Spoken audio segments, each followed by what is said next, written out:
Good afternoon, everybody. Eddie Webb. We are here in the New Media Lab at Mesa Community College. Today, we have our guest, Dr. Kris Bliss, who just graduated from NAU in the doctoral program in leadership. She is currently the Interim Associate Dean over our Red Mountain campus, and we feel very, very happy to have Dr. Bliss here to talk with us. How you doing? I'm doing okay, Eddie. How are you? I'm good. Good. I'm glad you made time for us to come on down to the studio. We were doing a podcast with our president, Lori Burquam, and your name kept popping up. And so what we realized was the show had turned into who was coming on the next podcast. So we have a lineup, and you were willing to come on down. So thank you very much. Absolutely. Before we get into some of these areas, I do want to say, when I got here, you were one of the first folks that I kind of, hey, how you doing? You know, in these meetings, we were going to, it seemed like back then it was meetings about meetings. Mm-hmm. Not that that has changed. It's just I've learned which ones be a little more strategic once you get past par, Right. And so you were like heading up and you were very passionate about it. That's what I remember. It's like providing child care for students. Mm-hmm. And I had a student who had 3 children and wrote this amazing paper about it. And I think that's how I came across you, actually, in some way. And then you went to student life, and now you're an interim dean over a whole college, and you're leading lots of different projects. Yeah. How'd that unfold for you? It's an interesting story, maybe. Yeah. So, I started at the Children's Center here at Mesa Community College as a teacher, as a classroom teacher, and then became the manager of the program. And I still say that that's where my soul lives, is there. I learned a lot by being in the preschool, working with young children, and I think it served me real well as I've moved up.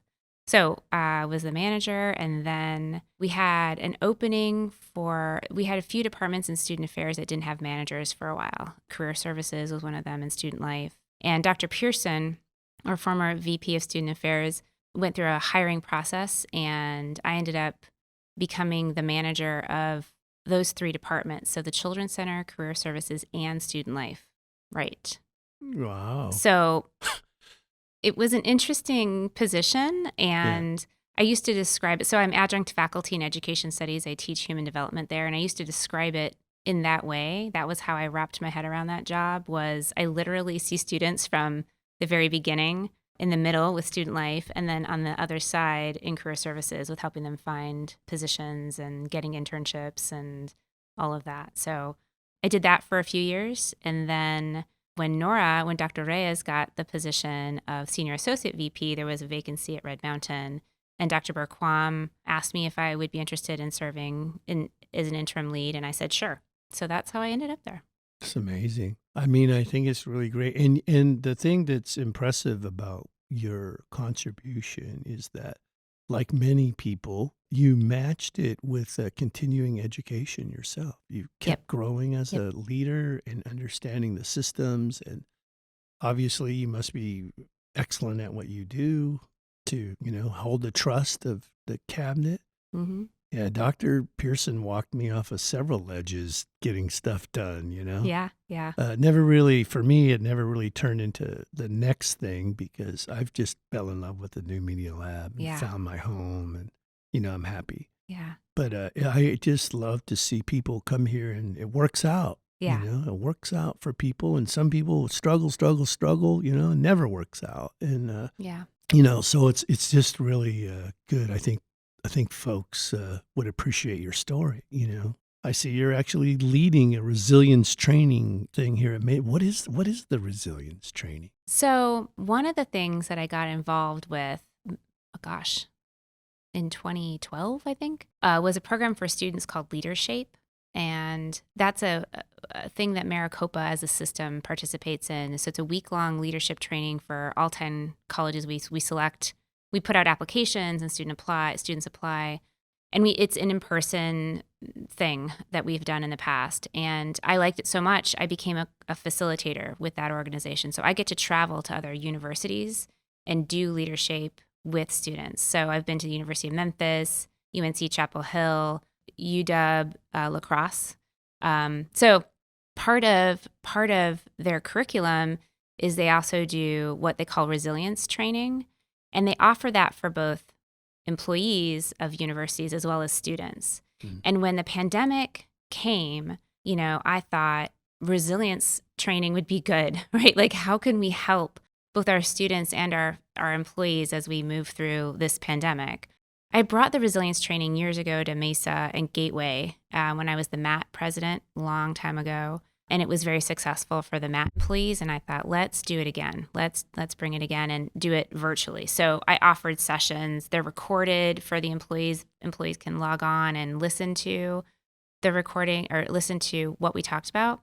And then the student session is actually still live. And students, it's asynchronous. So students can log in and do resilience training. And we have access to it until June 1st. So it's just a way to kind of help individuals kind of manage this time that we're in, right? Like, because I don't know about you, but I've never been through a pandemic before. So like, how can I help folks manage that? Yeah, that's incredible. I work a lot with Todd Taylor from Chapel Hill. Oh, nice. Do you know Todd? I don't know Todd. Yeah, he's an amazing guy, man. He's brilliant, brilliant. Yeah.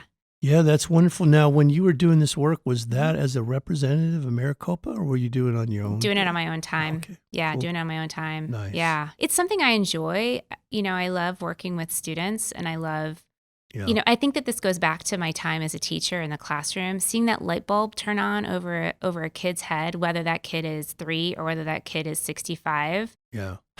Right? Yeah. Like it's just super meaningful to me. And it's Sure. like, oh, they made a connection, or watching them grow, both physically as well as cognitively. It just, and so leadership teaches the students how to think differently. We do social justice work in there, as well as leadership. We do the disc for them so they can figure out their strengths, and they create a vision of what they want the world to be. And it's always, I get goosebumps every time I talk about it. Yeah. That sounds exciting. On my dissertation work, I worked directly with my tribe, our tribal council and the leaders. And, we focused on how essay documentary work motivates people to want to engage in our tribal citizenship, and how that transcends into the classroom for all people. And at the end of that, there was the part that I'm interested in these days is conflict resolution, because I generate conflict so easily, and so I started studying a lot about what that is and why that is. And that some of the discussion Lori and I have been having around deficit thinking, like when you're raised in a culture where it's very deficit, it's sort of, you have these things about trust and, like it's never going to happen. And so I realized, that I'm driving a lot of that because of those kinds of things. I got involved with this thing called Indian Men Wellness Program. And so that work is very similar to what you do with this resilience stuff. I think it's really, really exciting, and I'm glad. I'd like to see us have more of that kind of training and know about it, be able. I think that's something the New Media Lab could support through making PSAs or something, have students do some real kind of dialogue training, so maybe down the road we can talk about that. But absolutely. That sounds like amazing work. So what's it like to be the interim associate dean? That is a real interesting question, because I started the job on February 24th of 2020, and then everything basically shut down. and so people ask me, what's it like? And I said, well, my experience has been, I've done it in a pandemic. Yeah. So I don't know that I'm getting the full, like, legitimate experience of being an associate dean Yeah. because I don't have the regular issues, I think, that would be in place or the regular interactions that would be in place if we were in person. Yeah. I will say, again, I think working in student life and working in the Children's Center has prepared me for not knowing what the day is going to hold. And I think that that's true of Yeah. being an associate dean over a campus. Right. But you're not on site when the water pipe breaks, I, or are you? I am. You are? I've been at Red Mountain since August. Yeah. I go every day. Oh, you actually go I to the go to campus? campus every day. Yeah, Oh, after I wow. leave here, I'll go to campus. All right. Yeah, I go to campus every day. So I've been there. I've been there when they shut the water off to the All entire right. campus accidentally. I have been there when the air Yeah. conditioning went off in the building of that is the in Saguaro building where the Yeah. biology and animals are, right? So yes, I have. So you have a facilities director out there, or? No, almost everything is housed at the Southern and Dobson campus. Right. So there are Southern and Dobson employees and there are Red Mountain employees that take care of the facilities, but they're split their time usually between both campuses. So they're on call to head out to Red Mountain. Or they send certain days Oh. at the Oh, Red okay. Mountain campus, right? Like maybe Yeah. they're out there on Tuesdays and Thursdays. So the trick is to schedule your emergencies. 100% right. That is 100% right. That's good. That's wonderful. Tell me, what's the most important lesson you've learned from going from an adjunct faculty, from a director to a dean? Yeah. For me, and again, people say this all the time that I rely on my experience as being a teacher, a preschool teacher. I define my leadership style as being very relational. I believe in building relationships with the people I work with at whatever level that is. And I think the core of that is building trust with people and being communicative and clear and transparent with people as much as I can. And I think that that's something that I learned early on in my managerial work, in addition to working with children, that I've just kind of carried through. And it gets validated with every new job that I'm in. That's good. Yeah. Yeah. I mean, those are the kind of core principles. Having been here and watched such a high turnover administration, Yeah. and experiencing why, and the confidential stuff, it's seems to me it's just easier to be transparent Yeah. and do the job. I mean, everybody should want the same thing, and that is for us to be successful. Exactly. And so share that vision and move Right. things forward. We passed over something you said that I forgot to put on here. Is like, oh yeah, Dr. Bliss also became the president of the SAC. Are you talking about the Classified Staff Council? Yeah, Yeah. right. In the long ago times. So you became the president, yeah, and all of a sudden there you were. I see you standing up to Eddie Jenna, and Yeah. not up to Eddie, next to Eddie Jenna at some of these things, and Yeah. that was a hard time, I think, to go through. Mm-hmm. Our chancellor at that time, I mean, I watched all of that play because I used to go to all the board meetings. Mm-hmm. The chancellor is a friend of mine, I would say, Mm-hmm.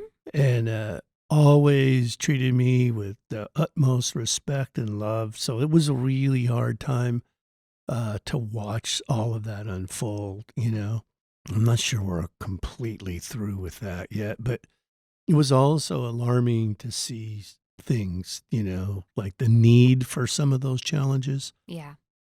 Anyway, I know that you were instrumental in really bringing the voice for your people, because this notion of living wages and financial security and rights in the public square had to be articulated. Right. And that was really my role. I Yeah. mean, as the elected representative of the classified staff, I felt it was important to represent the voice of the people, Yeah. right? Yeah. And bring attention to and ask to have a seat at the table for various conversations. Who's the president now? So the Classified Staff Council, as it existed when I was at the district office, was disbanded by the governing board. So we now have a new, I believe it's called the Interim Employees Senate. and Oh, it's a different structure, different model. And I think there are two co-presidents right now from Paradise. One's from Paradise Valley and one's from Scottsdale, I believe. okay. Yeah, there was a lot of that reorg Yep. type stuff. I'm sure that somebody went to another college and found the model that, Yeah, I don't know. who I don't know knows? how they determined the Yeah. structure that we currently have, but yeah. That was, it was a very interesting time for a lot of people. I'm actually kicking around the idea of making a short documentary about that time because Really? I think people should know both sides Yeah. of that. I think it would be interesting for the students. I think, for Arizona, for Mhm. Maricopa. And then there's other days I think I also want to make one about bass fishing at Sora Lake might be better. You know what I mean? Like at my age, I'm Yeah. like, yeah, Yeah. or picking a good worm for bass fishing might be Right, good, right, right, you right. know. But we'll see. Anyway, thank you for that Yeah. service. I know your staff must be very, very grateful, and I hope things have improved on that end. I mean, I'm a big advocate. I've been a big advocate for. Like when I got here, I was surprised. Like in the bond, there was very little for student services. Yeah. Yeah, I couldn't believe it. Yeah. You know? It's been a challenge. I Yeah. mean, so many spaces. Like I'll use the children's center as an example. We're getting renovated this summer, which I'm very grateful for. Before we have the children back. By the way, I still supervise the children's center. I'm still You like the do. indirect manager of it. Yeah.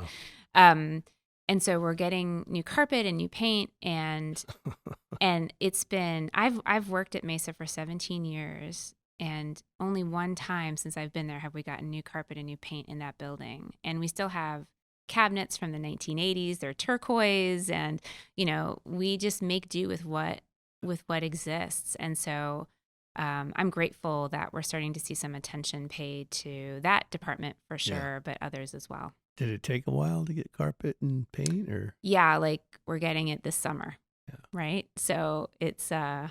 I it's been a mean, minute. those guys too, because we got paint and carpet in here. What I think it was like a year, maybe. Mhm. I don't know. Mhm. It was a long time. Mhm. And those guys are like, we got like three guys, Yeah. Oh and yeah. so they're overworked Oh and they're yeah. doing it's amazing. Our citizens should understand. We're working on real thin budgets and all of that, and people are really dedicated to public education. Yep. I wish people would get more credit. That's one of the reasons Yep. we kind of started this show, and because of COVID, there was no students here. So what are we going to do with this podcast studio? Well, Right. let's make some podcasts. But I just wish people could understand. People contribute way above and beyond what they would do in the private sector. Oh, for You know sure. what I mean? Like being a contractor. There's guys that are like, hey, we need an extra wheelbarrow of dirt. And they're like, okay, well, that's Yeah. $125 more. Right. You're like, well, what do you mean? Because you get institutionalized as a teacher to just give and give and give. Yeah. And I think those guys, that's what I learned working with those guys when I was getting frustrated. It's like, look, man, I got Oh yeah. 20 other buildings I have to, and then I have to get 3 vendors and I have to get a budget and I have to meet. Oh yeah. I totally know the Yeah. processes and all of the red tape and the hoops that people have to jump through. And I mean, I do have a post-it note on my desk in my office that is my guiding, kind of my North Star. And it's the question, how does this benefit students? Yeah. Right. And so I use that to help me make my decisions. And I think that that's how a lot of our employees, whether we're in academic affairs, student affairs, IT, fiscal, even M&O, how does the work that I do benefit the students? I think if we come back to that as our Yeah. foundation, we have no problem with going the extra mile. Oh yeah, that's always the motivation. Yeah. That's why you build those relationships Yeah. with students. But there's also there's a lot of other people that need to be Oh yeah. supported and we need to think about, because I was in meetings this week where people kept talking about the system, the system, how the system works, how the system. Mhm. And all of my dissertation and work is around humanizing data. Mhm. People are not objects. They're people. Right. And we can't treat people like objects. Right. We have to take that time. I think that's when Dr. Berkwam's thing was when she showed up, and she sort of looked around and started this kind of kindness initiative. Yeah. Like, hey, wait a minute, we need to learn how to, Yeah. So I think good things are happening, and it sounds like you're a key stakeholder in that leadership. I also see that you are the co-chair of a committee that will be reviewing proposals for this. How do you say it? Herf. HERF I keep wanting to say funds. I I keep wanting to know. say like heifer, like a I know, cow, I but know. it's herf. That's why I let you go first. 'Cause I was like, I'm an old wrangler. Yeah. Yeah, I'm like HERF, HERF. Herf. So, tell it. Hey, that must be really exciting. It What is. is It's it? so our team is basically going to be vetting proposals it's open to the college, right? So anybody can submit an idea. And how did Lori put it? She called us the team that says yes. Like that's going to be our main job, is to say yes to things. Our other part of our job is to figure out how things align. So for example, if a student affairs department has an idea and it's very similar to an idea that comes from academic affairs, how can we leverage those two to kind of get more bang for our buck, or help the collaboration across different areas of the college? So it's an exciting work. I talk about, President Biden talks about building back better, with all of the money that's being invested as a result of the pandemic. And that's kind of how I think about this, is an opportunity to build Mesa back better, how we can leverage and use the funds to ensure that we're, keeping pace with changes as a result of the pandemic. Yeah.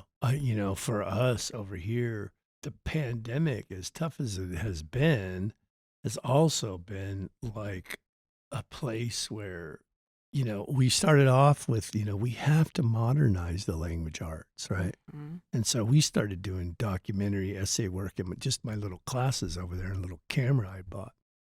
And all of a sudden, it became such an amazing thing, right? And now the full spectrum of what we teach became very critical in the workforce. And so the pandemic made people deal with technology in a way. Like you see faculty, you see student life doing PSAs, you see them doing videos. Our president does a bunch of videos all the time, right? So my thing was, well, if our administrators, if the top people use video in their careers to advance their careers, can't you see the connection of why we Right. should be teaching this to students? Right. I think in my dissertation, I said that the pandemic forced us into the 21st century. Yeah, that's It, right. it forced it to happen. I don't know. You should have gotten a survey for my dissertation. I don't know if you saw it. It may have gotten lost in your email inbox last spring, but I was looking at the title of my dissertation is Reimagining Community Colleges, Measuring Faculty's Perception of Disruption and Change as a Result of the COVID-19 Pandemic. So I wanted to look at how faculty have changed in their thinking, in their idea of risk taking as a result of the pandemic. Hmm. So because I think that, yes, the world won't be what it was. It should not be. We should not go back to the way we were. I like to call it, we should be moving into our better normal, not our new normal, but our better normal. Because normal, as it existed in the past, didn't work for everybody. And so how can we learn? How can we learn from what we experienced and make it better going forward? Yeah. And so this HERF funding is an opportunity to do that, to provide professional development for people, to encourage new ideas, to innovate and try new things. That's all what risk taking is. Right. Is that being able to try new things, given the space to try new things and maybe fail, but fail fast and fail forward and learn from it and then iterate and try again. But at least as an institution, there is a formal kind of process for that kind of thing. Mm-hmm. And early on with this, I knew like we have to institutionalize this again, because I had been through like 9 between vice presidents and president, like 9 Yeah. or 8 maybe. and so you build stuff and then they leave, and you build stuff and they leave, and I'm like, I don't know, so that was the thing we did is we were 100% transparent. We did Mhm. presentation trees first with my chair and dean, and then to the faculty senate, and then to the chancellor, and you know what I mean? Yeah, yeah. And made this stuff institutionalized so that it doesn't go away with the next president. Right.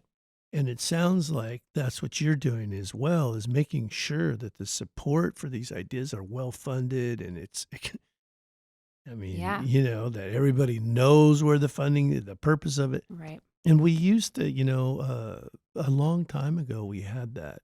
Craig and them had that project. Yeah. What was that? The Like, informed improvement, yeah, right? informed Yes. improvement. Yes. So I followed all of that stuff, and we have tons and tons of projects and evidence and Mhm. record and all of that stuff. And even with all of that, it's still like, because, I'm talking to our president left on a Wednesday, Yep.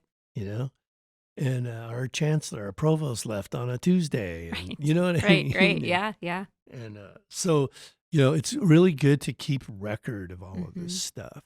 Yeah. So in your dissertation, Mhm. how can I get a copy of that? First of all, I'd like to read it. People have asked me that question, and Yeah. my response is always, it's 251 pages. Now, 30 pages of that is, references. So, but I don't know that you really want to read it, but it should be available for sure on Proquest soon. Yeah. So graduation for me was actually April 30th. Yeah. And I don't know how long it takes for that process to happen, but it should be up soon. I think you have to have an account with Proquest. I had created one, and I know they had to do the No, copyright. I mean, if you want to. If I don't think you can just.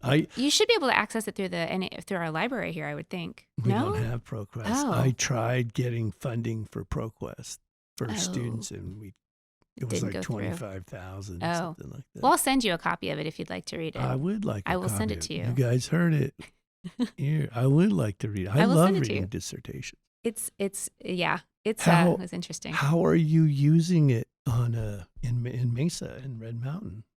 Well, as we kind of alluded to before we started recording, I'm still in dissertation recovery mode. Everybody that has Right? 1% of Ugh. the population knows what you're talking about. So I'm still kind of relaxing or learning how to relax again. But my hope is that, so some of my key findings as a result of my work, one was to create kind of a looping education model at a community college. And if that's not something you're familiar with, Stanford University did a pilot program in 2015 where they admitted, I forget the total number of students they admitted, but they gave them 6 years to complete their education at Stanford. So rather than front loading education into 4 years, a traditional university, and then there's a break, and then they come back maybe for a couple years, and maybe they come back again. This was allowing the education to happen and occur when the students needed it and when it was appropriate for them. Which level of a degree? Bachelor? This is this bachelor's. Okay. So your 4-year degree. And in my head, as I was reading this, I thought, we kind of already do that at the Maricopa, within Maricopa and Mesa, right? Like, it's not, we have students that come in and out of education based on their life circumstances and based on their finances and based on all these other things. But what if we made it really intentional? What if we provided more opportunities for stackable credentials and micro credentials and encourage our students to get a credential and then move out into the work world and find a job? And maybe that job will give them tuition money so they can come back and get another credential and move up the ladder. I use nurse assisting as an example. So students can come and take a nurse assisting coursework and be done in, I think it's 8 weeks now. And then they can get a job right away as a nurse assistant. But then maybe they can come back and get a certificate in phlebotomy. And then they can learn how to draw blood. And that would make them even more marketable in the world. And then maybe they could come back and get a certificate in respiratory therapy, right? So it's this idea of looping, this idea of being here when the students need us. So that's one thing. You mean like a community college? Weird. but being very like intentional about it, right? Like being very like transparent about it, right? Another idea I had, another key or recommendation was the creation of what I call an innovation and a discovery and solution center. So Sky Song from ASU and the Decision Theater from ASU. I don't know if you're familiar with those two things. So Sky Song is like an incubator for entrepreneurs, and then the Decision Theater is a data place. It's a 360-degree screens, and you can plug in data and learn all kinds of things. What if we created something like that at our college somewhere and worked with local businesses and, had them come in, and we could help them with trends. We could and get students engaged with marketing, with podcasts, with, things like that. Help the local businesses learn and be a space for local businesses to help find solutions to future problems. Well, you can see the screens around the room. Yes. And this is one of the reasons the Chamber of Commerce at Mesa, the Mesa Chamber of Commerce gave us the award, Mm-hmm. Their yearly award, because that's the kind of innovation we were trying to do. Yeah. Is part of our mission is we'll find a small business. I like to find a business that does not have resources, and we help them. Yeah. Yeah. We create PSAs for them or a marketing piece that they have, Yeah. And that was part of our initial mission, was to create that kind of space. Yeah. Yeah. So I Well, hope you get it across the line. I know. Yeah. And I'm grateful to know that there's, work out there that, I can model off of, or you know what I mean? Like, I know that these are not new ideas, but feel like that's kind of what we need to do. We need to do more of. Community is in our middle name, as I like to say. And so how can we better serve the community? Yeah. Well, I think it's, again, with the shifting tides, to me, I would like for us to realize our potential, but however it gets done, get it done. Yeah. Because it needs to happen, Yeah. For the community, because that is such a mission of our community college. Yeah.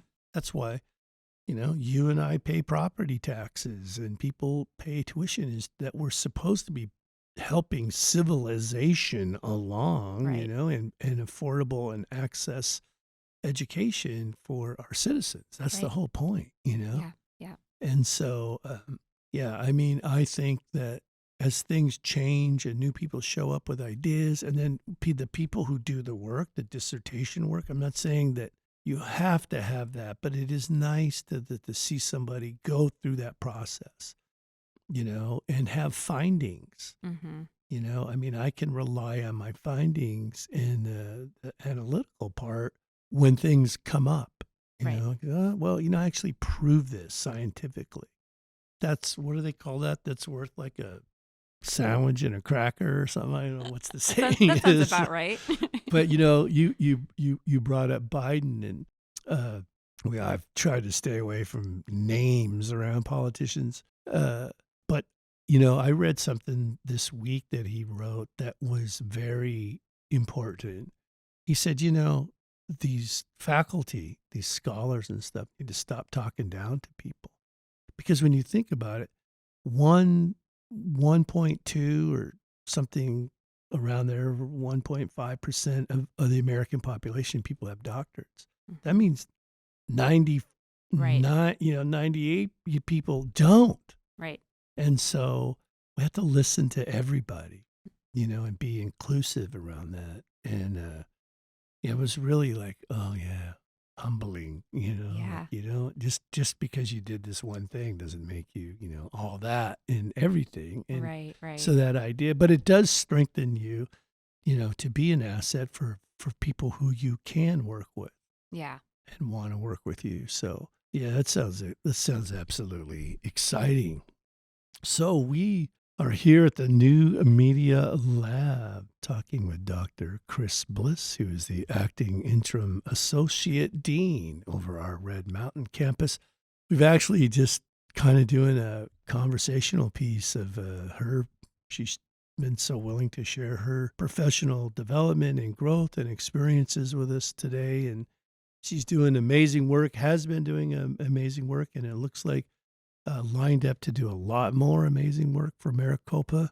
Yeah. And I'm sure, we're very, very fortunate to have you and your desire to keep serving Yeah. at the community college.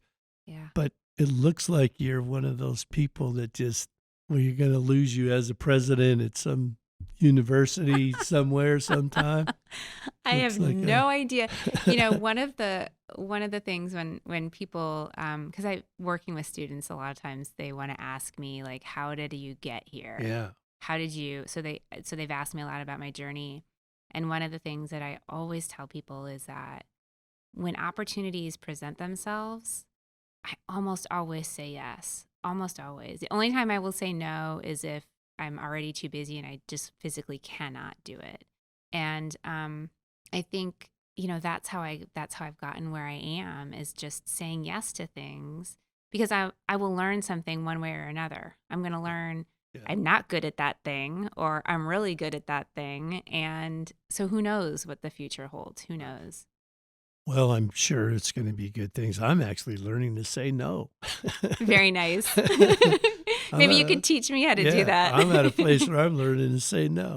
Yeah. Good. But I mean, I've seen a core group of people the 21 years I've been here. We love Mesa Community Yeah. College and Yeah. Maricopa. We love our work, our jobs. It's a privilege to do the work that we do Yeah. because for me, it's so directly connected to students Yeah.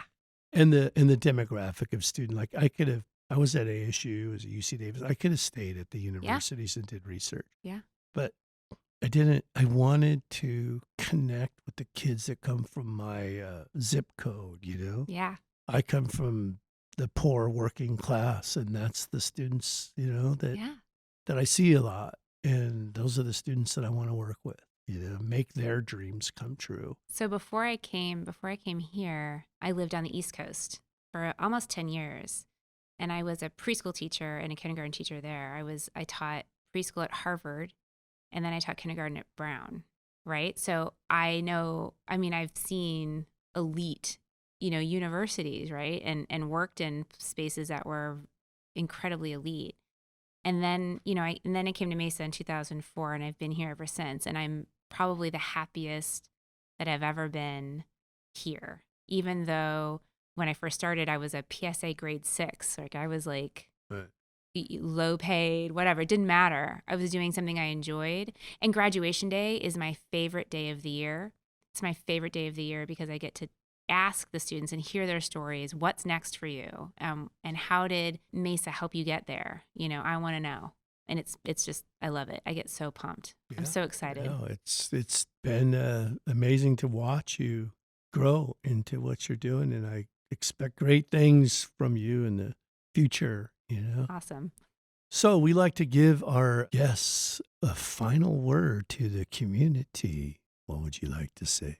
I don't even really know. I just want to thank the Mesa community, right? Like I so appreciate working with all the people that I know, and I see all the hard work that they do, everybody. And I just want to thank you on behalf of our students for all the work that everybody does to help move our students forward and be successful in whatever way is appropriate for them, right? So I guess that's it. Eddie Webb, we are here at the New Media Lab at Mesa Community College. Our podcast today has been with Dr. Kris Bliss, serving as the Interim Associate Dean over our Red Mountain campus. We hope you've enjoyed our talk. If you want to know about the HERF funding, we'll post the link inside of this podcast. I want to thank Dr. Bliss for taking time to talk to us. And as they always say in my dad's language, Dona de go. We'll see you again. And remember, take care of each other out there. See ya.